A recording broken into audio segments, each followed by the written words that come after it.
Good day. Welcome to the Boombar on your Boom Radio NG. The Boombar is our 1 hour show where we get to sit back, relax, over drinks, and talk about music, sports, politics, and everything in between. Usually and most likely from the Nigerian perspective, but at times we take it over and above Nigeria to Africa and the rest of the world. My name is Shola Rogers, reporting for duty. Oh, okay. Hi, my name is Dolupo. You know, just me. The one and only one you know. Hi. Anyway, video one, welcome to the bar this very interesting afternoon, very Thursday afternoon. That I just found out a few hours ago that was actually Thursday. In my mind, I thought today was Wednesday. I don't know, I was thinking that way. Or maybe because the week just flew very, very, very fast. But anyway, on the bar today, there's going to be a lot of things we're going to be, not a lot of things, but a lot of things we're going to be breaking down. A lot of things that's on everybody's lips is the dollar rate. What exactly is it? What do we know about it? What are the few things we know about it? What are the don'ts, the do's? Back and forth. We'll try and talk about it a little bit today. Also, another controversial thing that everybody's been talking about is Governor elrufai. When Governor elrufai is ready to speak, he says his mind without holdbacks at all. So yeah. So we're going to be talking about Governor elrufai, where he had an interview with the radio station, and we're going to be picking up a few things that he talked about there. Also, for people that do not know, Federal High Court in Abuja has granted the suspended Accountant General of Federation, what's he called now? Bail. He and his co-defendants, they've been granted bail. So we'll try and see if we could gloss over it a little bit. We're going to be talking about public holiday. Looks like it's public holiday galore for a lot of states. Lagos State civil service workers are currently on holiday.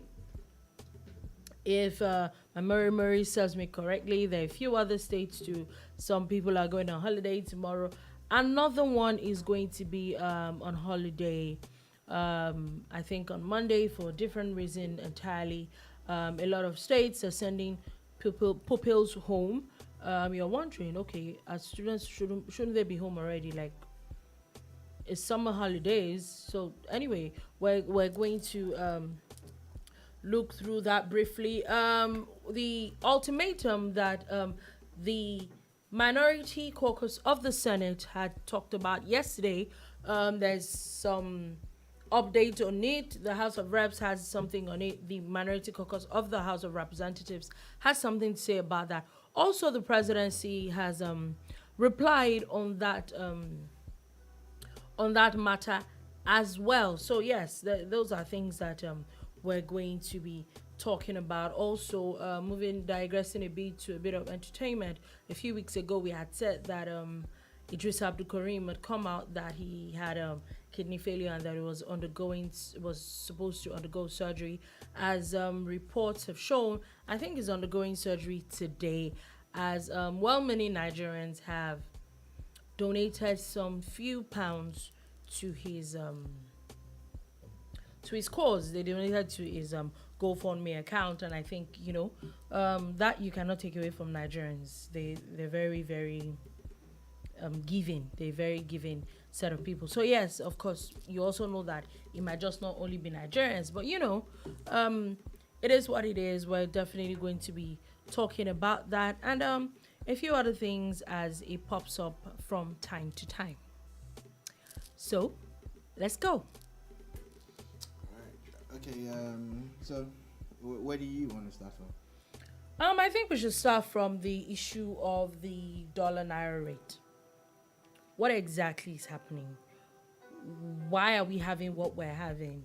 And okay, so let me give a little bit of background with a little bit of research that I have done, or a little bit of understanding that I have.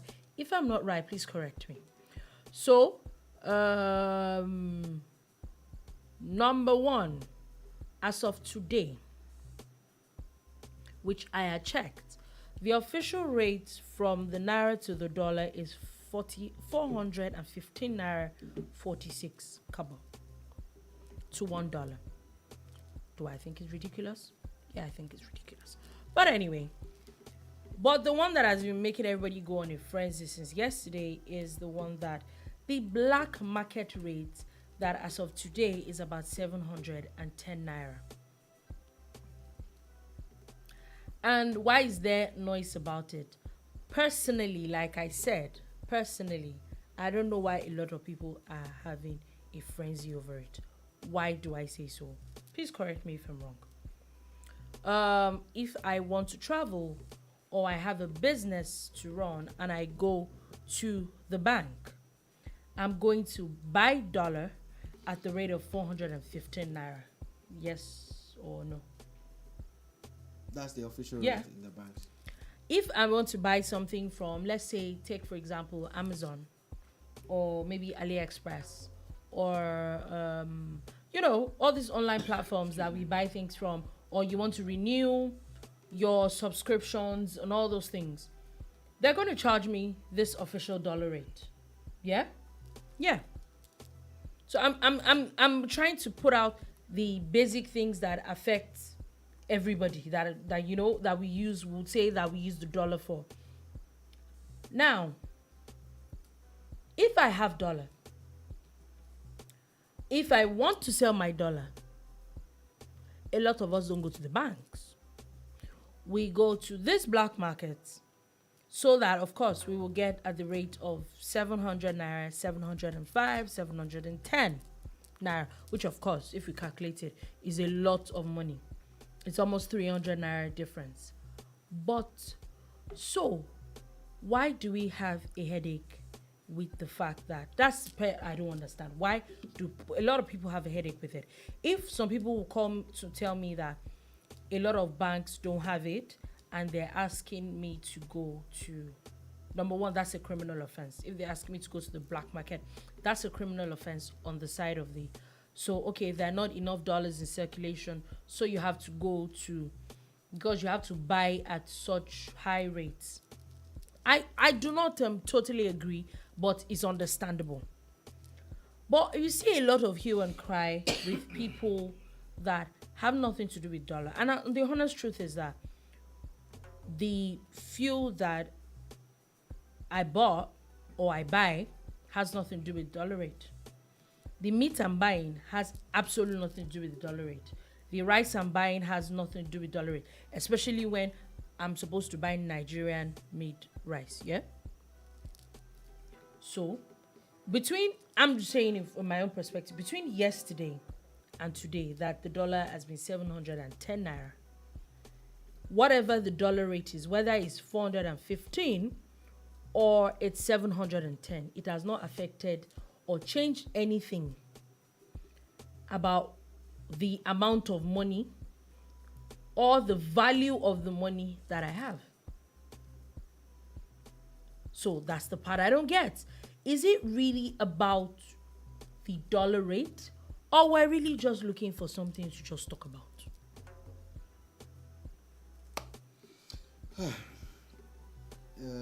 There's a lot of talk that's going on around this, and I see your stance and your opinion, and it's interesting, but the frenzy and the clamor, I don't want to put it down to just people talking, that's why I really wish we had like a financial expert in. I've written down 7 questions that I would like to ask a financial expert, so that we can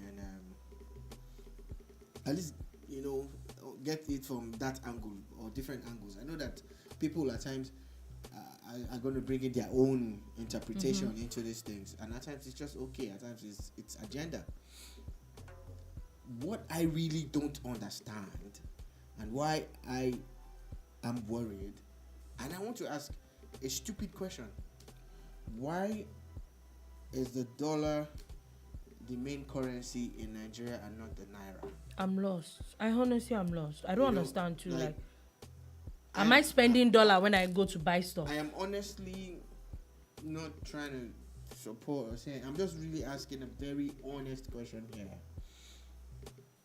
Why is the dollar the main currency, not even the naira? You know, I saw an hotel in Victoria Island, big name, I won't mention it, and they have their price list stuck somewhere in their open office, and it's dollar denominated. You get, it was a couple of years, I don't know if they removed it. Why? And I'm like, this is Lagos, Nigeria. Why are we doing this? You get, I don't want to give in to conspiracy theories, but again, I have another question. Why do we have two markets when it comes to currency in Nigeria?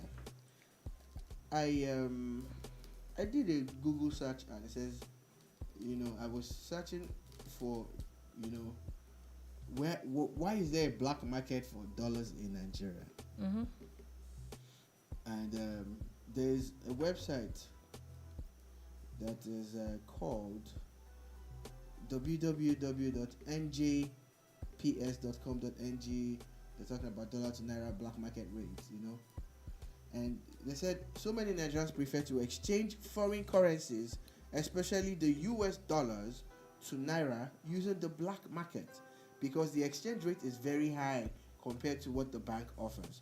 If you want to know the current black market rate, here's the page to find it. Now, so njps.com.ng just captured something there. So many Nigerians prefer. Let's be honest with ourselves. So many Nigerians prefer. They take their dollars, however way they've earned it, mm-hmm. to the black market. Higher rate. Yeah. Now, as a business person or a regular person, you want more money. Mm-hmm. So you have $100 and you go to the bank and they tell you it's 415 mm-hmm. to a dollar. That's 41,000 naira for $100. 41,500 in Nigeria.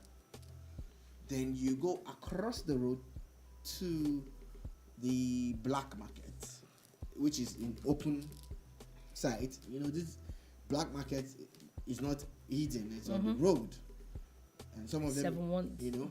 And it's 710. Yeah, 71,000 naira. That's almost 30,000 naira more. So there's a 30,000 naira difference for you. And trust me, I don't know if it's patriotism. You will jettison it when you calculate that, all I had to do was walk across the road to get 30,000 naira more. Mm-hmm. You understand? But the question is,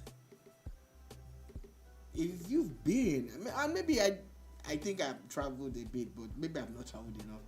I've never really came across those markets in other parts of the world. Anywhere else. Where you're going to take one currency and exchange it for something. The interesting part for me is how we justify these things. And why I say so is because we know that why, especially the black market, if you look at the rate, the official rate, it has been hovering around the same price for a few weeks now. But between yesterday and today, the black market rate literally increases every day. Why? We know that the CBN itself is literally stifling the amount of dollars they have, and it's basic. It is demand and supply.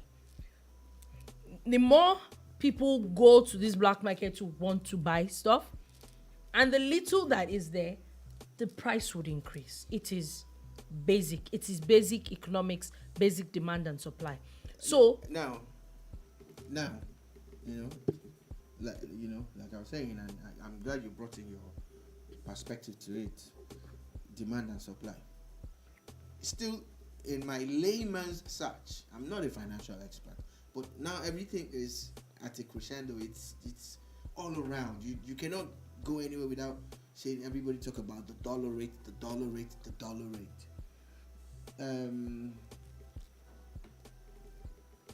Why do currency black markets exist? mm-hmm. Simple Google search. took me to a place called Saylord.org. Saylord.org.github.io, in case you want to just check what I'm about to read. And it says, a black market arises when exchanges for foreign currency take place at an unofficial or illegal exchange rate. If a central bank does not intervene regularly in the forex market, a black market will very likely arise and the central bank will lose control of the exchange rate. The central bank will lose control of the exchange rate. It is safe to say, based on this definition and what we have experienced in the past, that the Nigerian central bank has lost control. Oh yes. Of the rates. Oh yeah. It's even not just now. I know it really got bad. I know that the current governor. For me, But I always knew that. Okay, I always knew there was a black market rate, but most of the time, the black market rate was just maybe 10 naira, 20 naira higher than the bank rate. It wasn't so much disparity. Like the difference wasn't so much.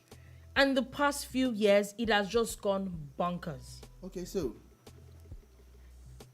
from the time Nigeria decided to devaluate its currency on its own, some funny policy that they came up with, I think it was in the early 90s or thereabout. Elrufai was Minister of Finance then. I think it was under Babangida or something. From the moment we've done that, the Naira has never recovered. It has not. It hasn't. I think it was 91 or 92. I can't remember what 90 was, but we can do a search and find out when it was.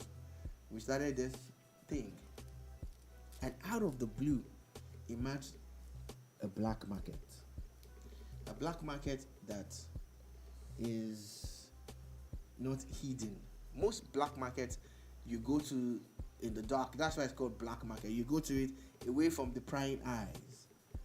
But you drive through major cities in Nigeria.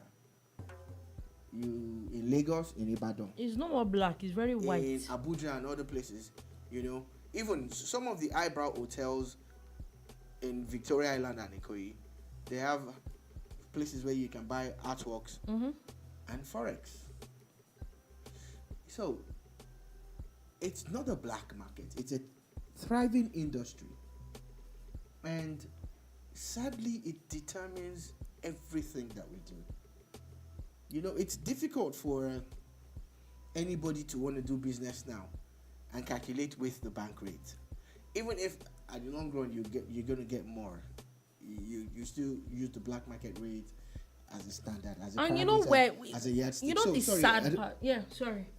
The black market seems to be here to stay forever. They are operated by a group of people who seem to be more powerful than the CBN. The CBN, yeah. The CBN seems to be, in sixes and sevens. Yeah, they're out of their wits. They can't handle it. So they come with this policy and that policy and this policy. Now the current CBN governor has not covered himself in glory. I'm sorry, but these are facts. He hasn't. He's gone to the point of dabbling into politics, partisan politics. When he has so many things that he has so much, the entire economy of Nigeria more or less lies on his table. The monetary policies that influence the lending rates and other things are things that he oversees, although with a committee, but he's in charge. At least someone has to take the glory and someone also has to take the fall. And like we mentioned yesterday, and I'm mentioning it again, the government of today seems not to have any squabbles about people messing up and leaving them. Don't you think that there should be repercussions when people do things wrong? Yeah. And this is what is making it strong. People are getting emboldened to commit crime and do things because it seems that there's no repercussion, there's no retribution. It's just a free for all situation. This government seems not to be in touch with the reality that people are looking at you. You're fighting corruption, but your CBN governor got involved in partisan politics to the point of even going to court trying to force his way into ASUU Rock. And he's still there in charge of our money. How is it possible? Because it looks like he has derailed.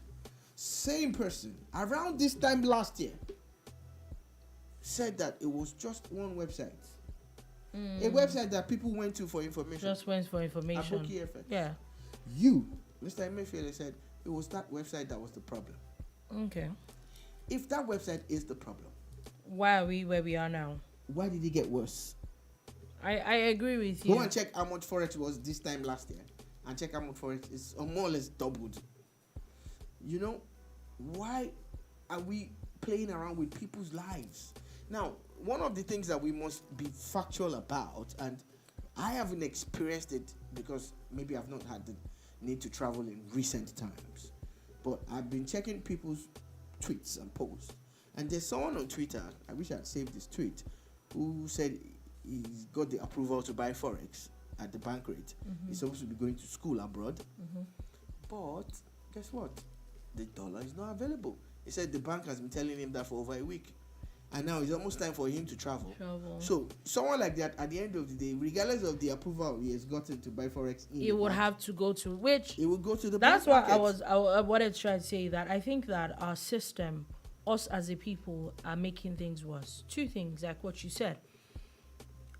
The honest truth is that there might not be a lot of proof, but banks are very culpable in selling the dollar that is supposed to be sold to regular people. They sell to these people, and whether we like it or not, that's why the dollar and the black market is that high, because the banks will sell to these people at a higher rate, and then they will sell to you at another higher rate, and it makes more sense. The bank makes more money, the bureau de change makes more money, and that's it. That's number one angle to it. Another angle to it is when we as a people, you're selling stuff, yeah, you're selling imported stuff. The honest truth is that a lot of times you probably don't buy, you buy at bank rate. You buy a lot of things, you buy online, you buy with your card and all that, you buy it online. It is brought to Nigeria, and then you sell to people at, you say dollar is now expensive, dollar is 7.10, and then you sell to people at that rate, knowing fully well you did not buy at that rate. Isn't it just wickedness? I will go back to what I keep saying. Does the CBN, I'm not holding brief for them, I think that this has been the worst central bank governor we've ever had. I don't know what he's still doing there, my opinion, but I feel that a lot of us Nigerians are using the situation to exploit ourselves the more. We make so much things all in the name of making money. We are exploiting other people. You ask even regular people that you ask, okay, could you help me buy something in the abroad? They're telling you, they'll be giving you what's it called? They're not even in Nigeria, and they're giving you black market rates. And I'm like, how? Make it make sense. How does this make any sense? Let's be having sense. You see, I know that the CBN is slacked, but I know that if us as a people, if there is less patronage from these people, the truth of the matter is that these things would almost die a natural death. But we are all greedy. We all want more money. We are all thieves, bottom line. So, here we are. Well, you're still listening and watching the Boombar on your Boom Radio NG, dolupo, balogun, and just breaking it down. Yeah. So let's move on from that. And another very interesting story that I was going to talk about, because I actually did a bit of research on it, is Governor elrufai. Governor elrufai is in the news. Hate him, I love him. There are a few governors that I don't have a problem with. Not like I have a problem with a lot of people. But he's actually on my liked governors. I like what he's doing in Kaduna State, especially with infrastructure and most especially education. He's very keen on education. They're doing a lot. As much as they're sacking a lot of people, they are employing a lot of people.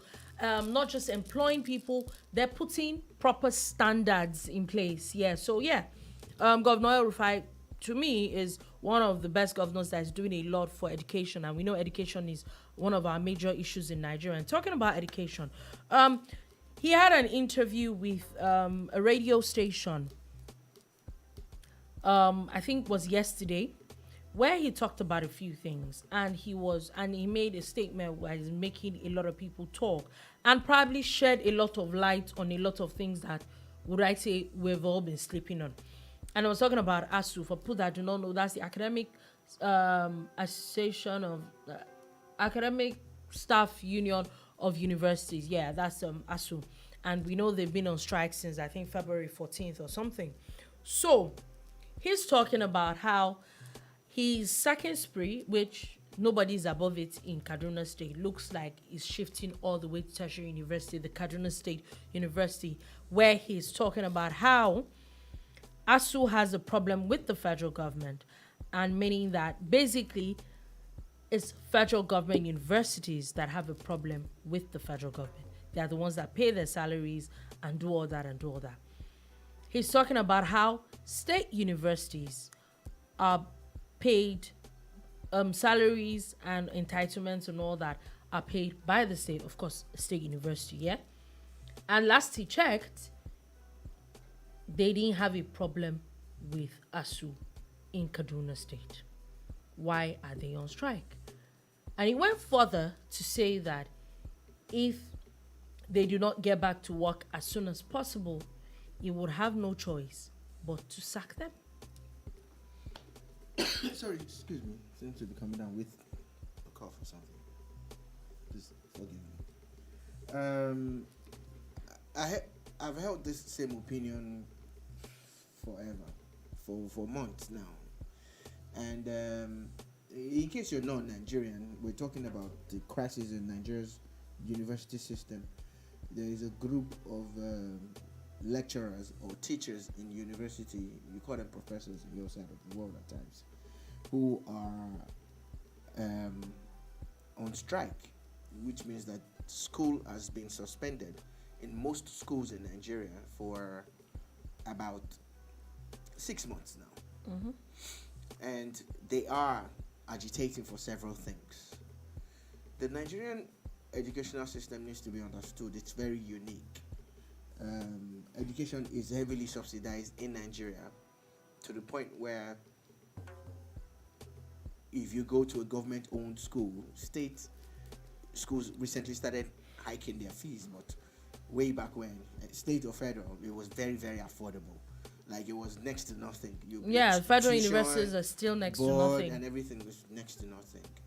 And that has led to, the production or the bringing out of several Nigerian students who will find it easy to immigrate and get a better paying job outside Nigeria after being trained for next to nothing in Nigeria. But the state government saw the burden that it was on their budget, and they started upping the cost of states, owned universities. Not all of them, but some of them have done that. And you'll find that in most of the states that have done that, and the states that are really in touch with their teachers or lecturers, the ASUU strike is not a thing to them.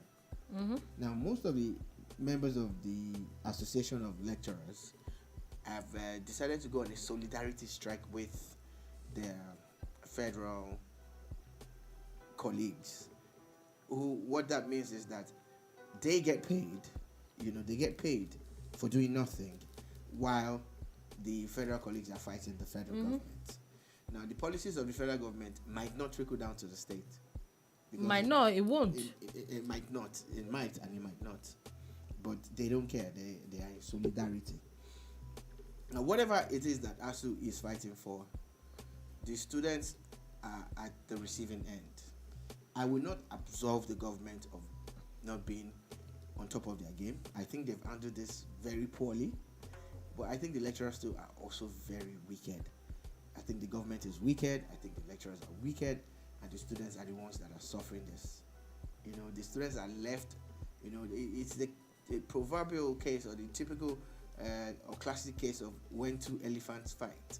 It is the grass. Okay. That's the surface. I have a question with what you said now, and I feel that, okay, so if federal universities have issues with ASUU and the federal government has not sorted it out, it's sad because we know that what they're fighting for was signed as far back as 2009.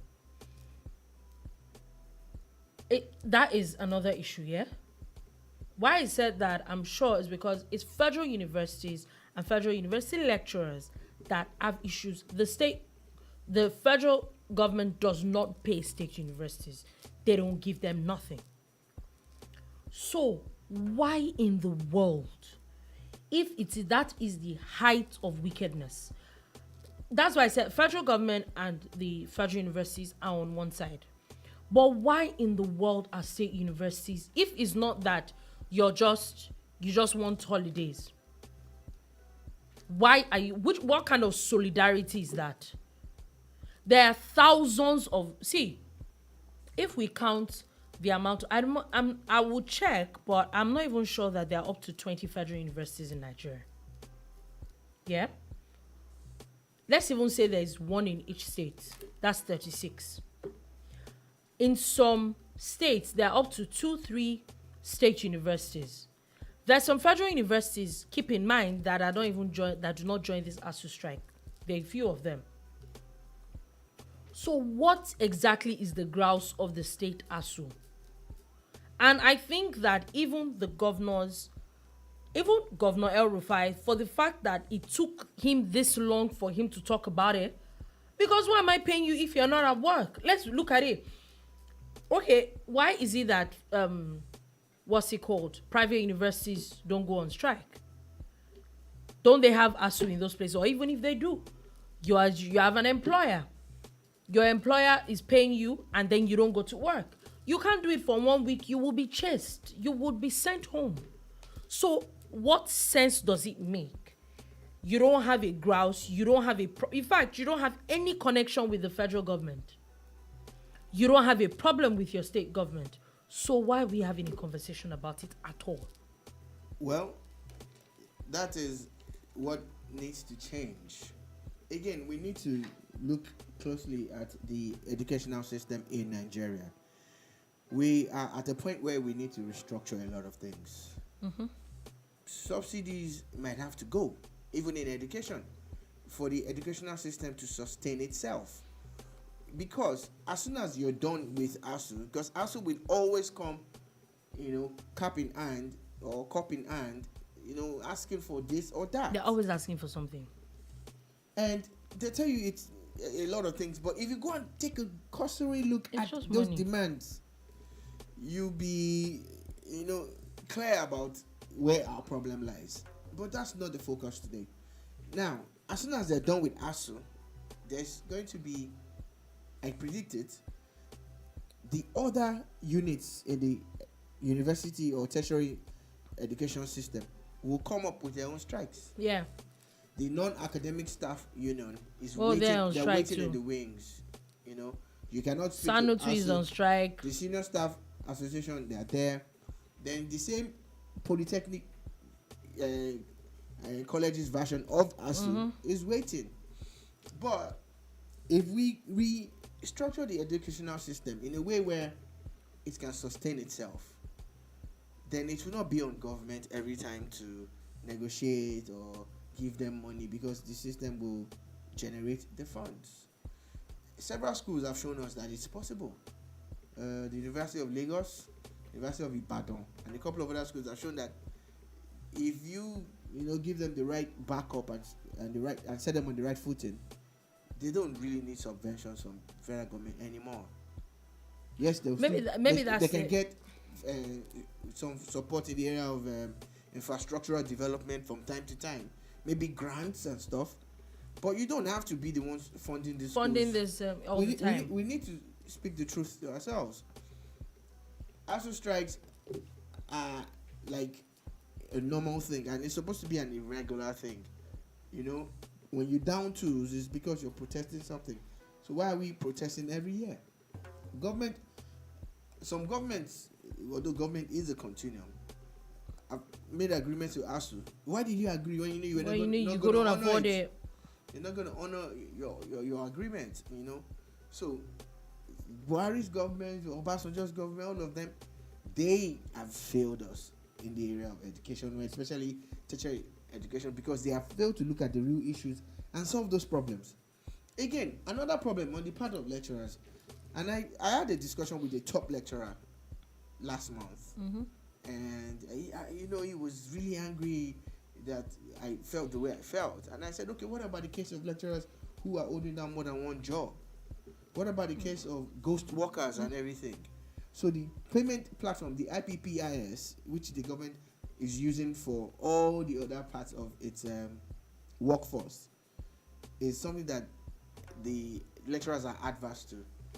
At the end of the day, after all this grammar that we're speaking, the students are at home, and they want to go back to school. When you calculate in Nigeria, if you get admission or get admitted into a university for a 4-year course, you have to make allowance for the ASUU strike. If you're lucky, it's 1 or 2 years. Some people have done 3 or 4 extra years, especially if you go to a school like Lautech and the rest of them.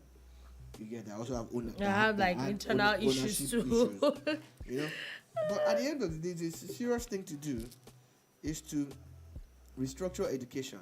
It will be painful, but eventually it will pay off. Yeah. To the point where government will hands off. And I think that's what we should be thinking about now. For me, when I even think about restructuring, is maybe the whole what's it called now? A lot of federal universities, I don't know about a few, but I know that there are a few of them that have like internally generated revenue. A lot of that money. I feel that maybe the first thing that should be done is that as much as federal government pays grants, basically pays subsidies for school fees of students, the universities should be saddled with the responsibility of paying salaries. That way, okay, you know that we admitted 5,000 students this year.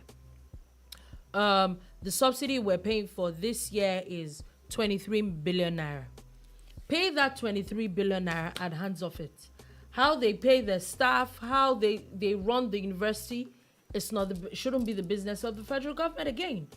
That way, maybe all these demands that they are not paying their school fees, or they're not paying their salaries, they don't want to use this platform, they're using this, all these things will probably be out of the way. That way we can, and maybe it will make a lot of these universities a little bit more viable. I know that University of Ibadan, they have University of Ibadan Ventures. They do their own frozen food, they do their own water, they have bakeries, they provide their own power.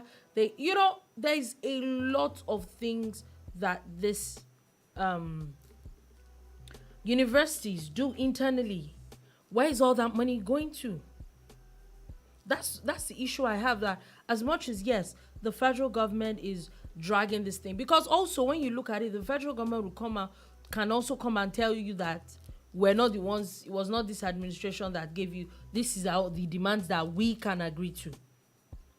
They will tell you that, okay, the money that those people had then to pay you, is not available anymore. It's an angle, not saying that it is right, but it's an angle that can come up. So, find a way. For me, federal government should find a way to get their hands off paying these people's salaries at all. If it is the subsidy of paying the federal universities off every single year of, okay, you admitted this number of children, this is the amount of subsidy on each child, and you pay it off, and then you move on to something else. A lot of things in this country we need to reduce. We're paying so much subsidy, which I personally think that did I enjoy out of this? Oh yes, I did. But the honest truth is that if we're not careful, we will not have a lot of developmental progress, because we're paying subsidy for a lot of things.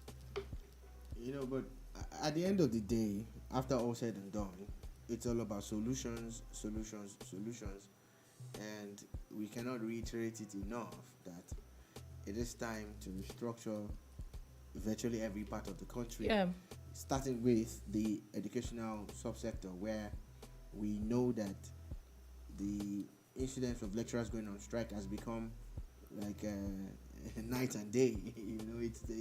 It's normal, and it's an abnormal situation. Yes, it is. And the federal government, on its own part, needs to wake up. Some of the people who have worked for them on this recent ASUU strikes don't seem to have the interest of Nigerians at heart. With the way they've handled it, I'm not going to name names, but we all know the people Yes. who have been handling it in recent times, and they're not doing well at all. They're not. I At the end of totally the day, agree with you. our children need to get back to school. They need to get an education. Nigeria needs to move forward. Move on very fast. And this is not helping. The back and forth is not helping. So let's solve it, and let's eventually look for a permanent solution, which definitely has to do with government hands off, like taking their hands off. Like, yeah, you really have to. It can be in a staggered way. It can be in a structured way that maybe in the next 10 years or 5 years or 2 years or 6 months, it shouldn't be immediate, but government should hands off.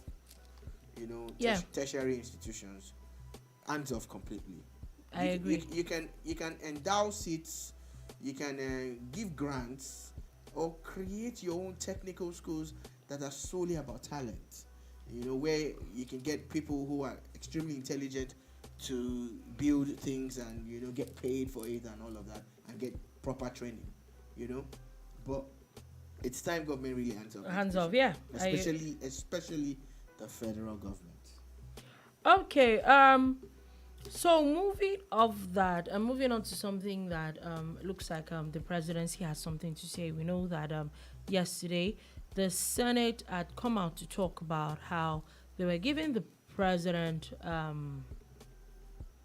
a 6-week ultimatum to find a solution to the security challenges in the country, or they would impeach him, or they will start the impeachment process. And even though I had a few things to say about that, though, or you know what, maybe we should talk about that before we go on, because the honest truth is that so today now the minority caucus of the House of Representatives has also come up to talk about how they agreed with the senators that they were giving the president 6-week notice. Nigeria's security needs to be solved now. If you're looking for someone else to solve this situation, why are you going to give him 6 weeks? 6 weeks is a month and 2 weeks. So if nothing happens in 6 weeks, 6 weeks is a long time for a lot of things to go wrong or to go right in this country. If you're really serious, why wait 6 weeks? Well, maybe they have come up with some kind of algorithm or some kind of scientific approach to it. That 6 weeks is enough. That within the next 6 weeks, the situation must improve. And that's why they might have come up with this. Now, this happened, the Senate is saying it, and now the lower house. But we're talking about the minority. And just like I said yesterday, it's not a threat that should be taken with a pinch of salt. Yes, they do not have the majority. But how is the APC sure that all the senators on their side are on their side? Yeah. We talked of cross-carpeting and attempts by a large chunk of their membership to cross-carpet. This could be a thing, It could be a smoking gun. But maybe not. So, but we're trying to look at it from different angles. Okay. However, yeah, the security situation in Nigeria is dire. It is scary, and it is really bad.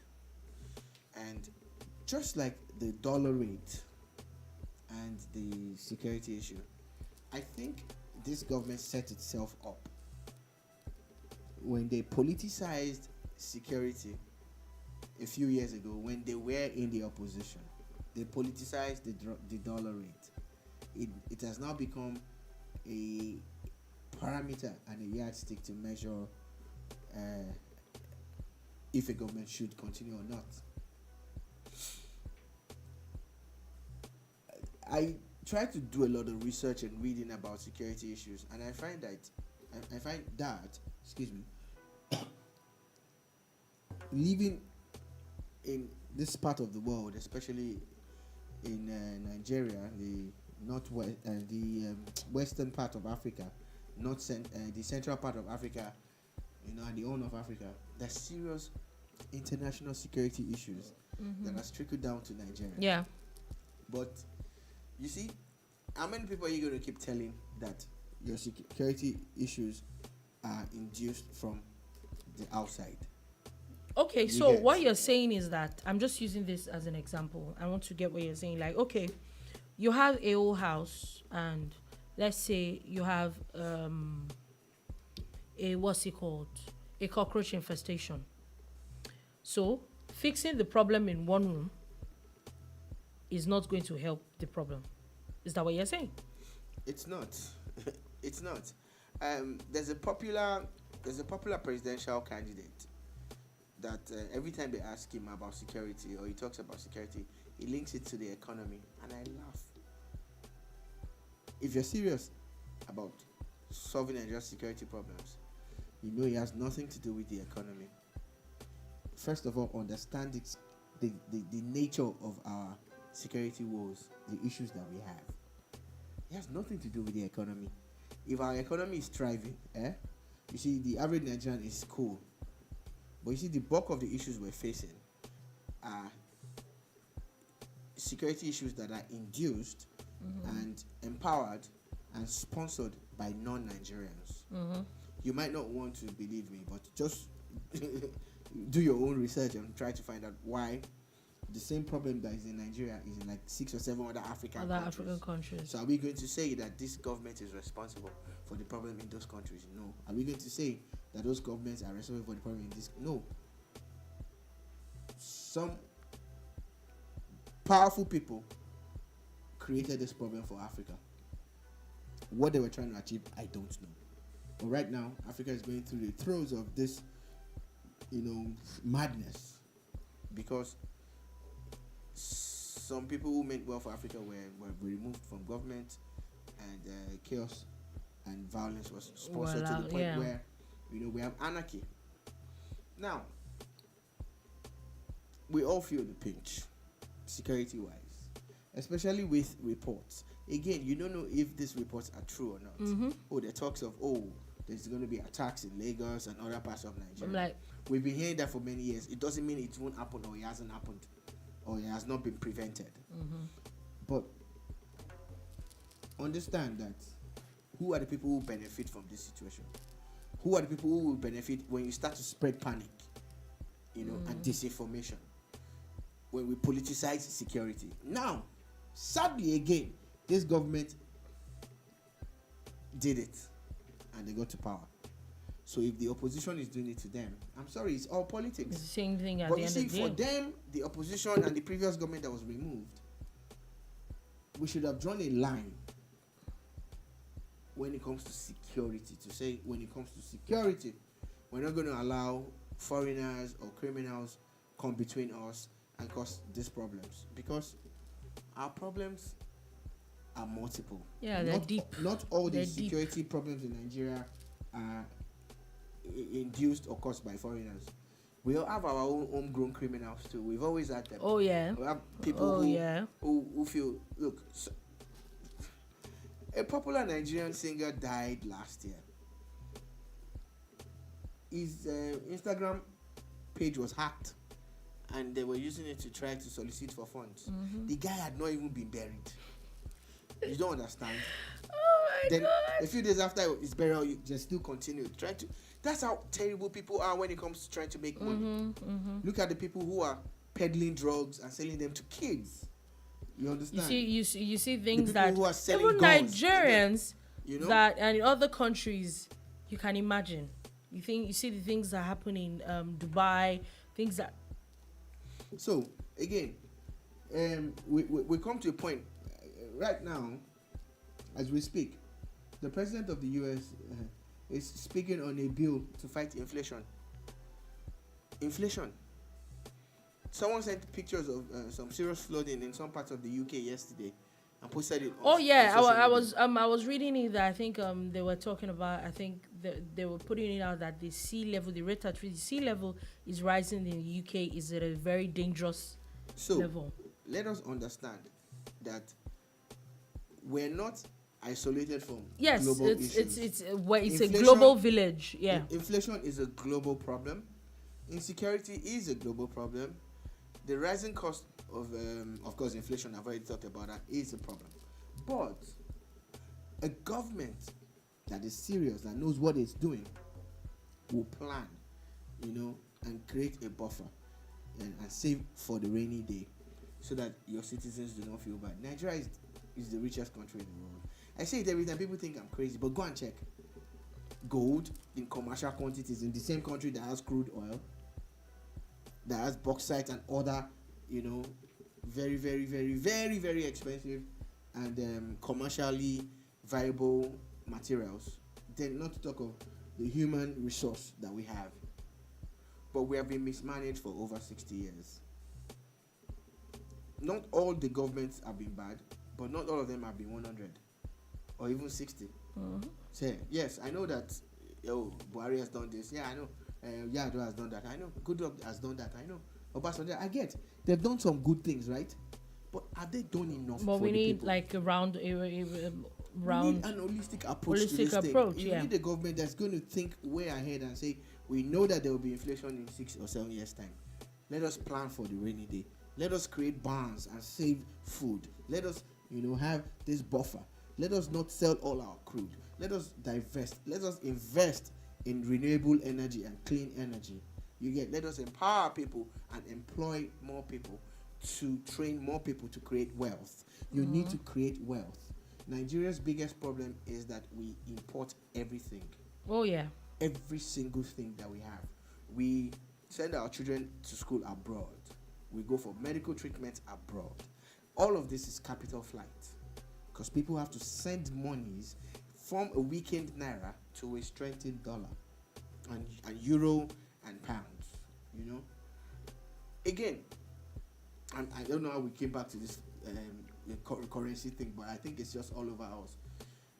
This government, Buhari's government, came up with a plan to bypass the dollar, and since a large chunk of Nigerian businessmen do business in China, they import resources, the raw materials, and even finished products from China. But that was supposed to cut down the requirement and the need for dollars. Where is this deal? What happened? What happened to this deal? It was one of the 7 questions that I said I'm written down. I'm wishing that we could ask, an expert or even the CBN themselves. Let's get real with ourselves. Even with all the global issues, we can do better than this if we want to. Yeah. And on that note, before we move on, I just saw something now where Governor Oyetola of Osun State has officially handed over the Osun State Airport and airport corridor to the Nigerian Air Force. And my question is, what's the implication of that? Well, what they plan is like an aviation city. So it's not just about regular flights and stuff. It's also about the military and other things. It's a robust plan, that I'm not sure it's done with it. Hopefully, his predecessor would take it a notch higher. But what they've done is to start that process. That the aviation city that they're being planned does not die. Because the implications of that is going to be huge for Osun State. It will create jobs and also help with wealth creation in the area of agriculture and other things. Importation, exportation, especially exportation. Yeah. Okay. Moving off that, moving on to something. When we were talking about what the presidency, that was what brought about this. What the presidency had to say about it.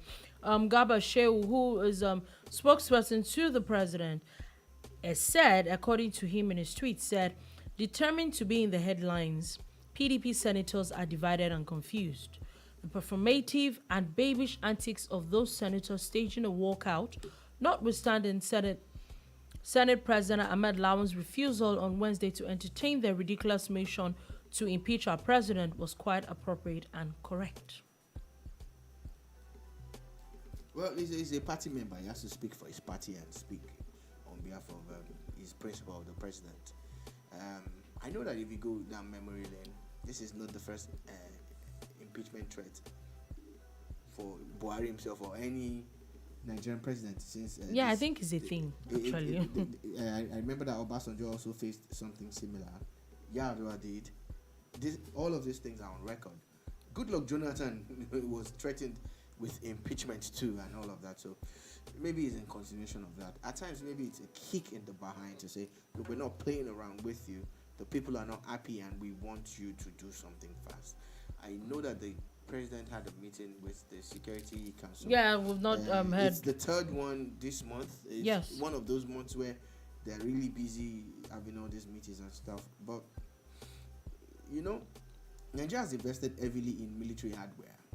It's paying off in some aspects. It's paying off in some areas. More Chibok women. Yesterday they found they've got another three. 2 or 3. Three yesterday. So again, and it is said, according to the expert, due to the heavy bombardment in that area, again, they also need to be careful. Collateral damage has to be managed properly so that they don't end up killing Nigerians that they're supposed to protect.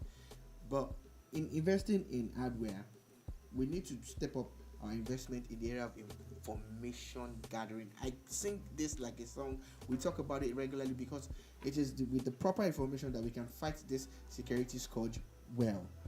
And we cannot rest until everywhere is safe. Yeah. So, again, a show of force. I remember when show of force was a thing, you know, especially leading up to elections and everything. We need it now. We need it now more than ever. But not just a show of force. We need the military to be in strategic positions.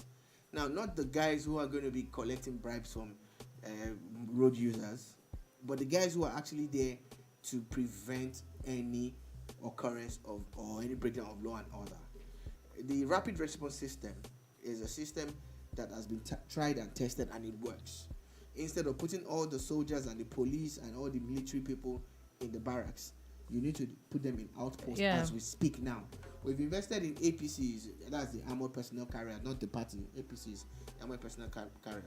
We need to station them back. There was a time when different parts of Lagos you will see them. You see them. You know, even in some parts of Ibadan, once in a while when you go around, you see them. We need to just step up. Roll out those things now. Apparatus, because again, yesterday there was another report of a shooting and all of that. Yeah, the 2 people were injured. Exactly. Thankfully, security was deployed quickly. Nobody was killed. Nobody was abducted. Same way in Abuja, you know, the military quickly stepped up. Yeah, there was some damage and loss on the part of Nigeria, but the terrorists did not succeed. Yeah, so I'm thinking that we're at the point where we need to step it up. Yes, we're at the point where people are not getting killed. We're not getting abducted in a few places. Talking about security. Now all schools in Abuja, private or public, has now been told to go home, compulsory holidays. Nasarawa state as well. There are like 2 or 3 states that have actually been sent home. I think that it is safer. Let everybody go home. At least there's about a month or 2. As we go home, I like to speak to Nigerians. Please don't give up on your country, and don't help the terrorists by spreading everything that they put out. Yeah, I agree with you. You can absorb it, take it in, and be careful and learn from it. But stop sending it around, because you are helping them send panic out. Yeah. 2, I'd like to thank everybody that you're spreading our links, you're subscribing to our platform on YouTube and other platforms, you're watching our videos, and you're doing these things for us. I'd like to say a big thank you to you guys, and we are deeply appreciative of this. Thank you very much. Thank you very much. Have a beautiful, beautiful day ahead.